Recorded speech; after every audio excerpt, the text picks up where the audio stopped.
Social മീഡിയയിലെ മിന്നും താരമായി മാറിയിരിക്കുകയാണ് രേണുസുതി.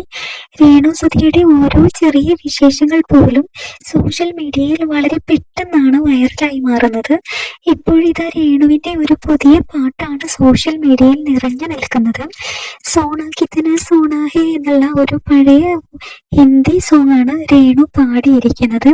നിറഞ്ഞ കയ്യടിയോടെയാണ് മലയാളികൾ ഈ ഗാനത്തെയും രേണുവിൻ്റെ ഈ ഗാനത്തെയും മലയാളികൾ സ്വീകരിച്ചിരിക്കുന്നത്. നിരവധി ആരാധകരാണ് കമൻറ്റുമായിട്ട് ഈ ഒരു വീഡിയോക്ക് താഴെ വന്നിരിക്കുന്നത്. രേണു അടിപൊളിയായി പാടി നിറഞ്ഞ കയ്യടിയോടെ അങ്ങനെ സ്വീകരിച്ചിരിക്കുകയാണ് രേണുവിൻ്റെ പാട്ട്. മുമ്പ് രേണു ഇതുപോലെ വസീകര നെഞ്ചിലിത എന്നുള്ള പാട്ട് പാടിയിരുന്നു. അതും വളരെയധികം വൈറലായിരുന്നു സോഷ്യൽ മീഡിയയിൽ. എന്തായാലും രേണുവിൻ്റെ ഈ ഒരു കഴിവിനെ അപ്രീഷിയേറ്റ് ചെയ്തുകൊണ്ട് ആരാധകർ എല്ലാം തന്നെ രംഗത്ത് വന്നിരിക്കുകയാണ്.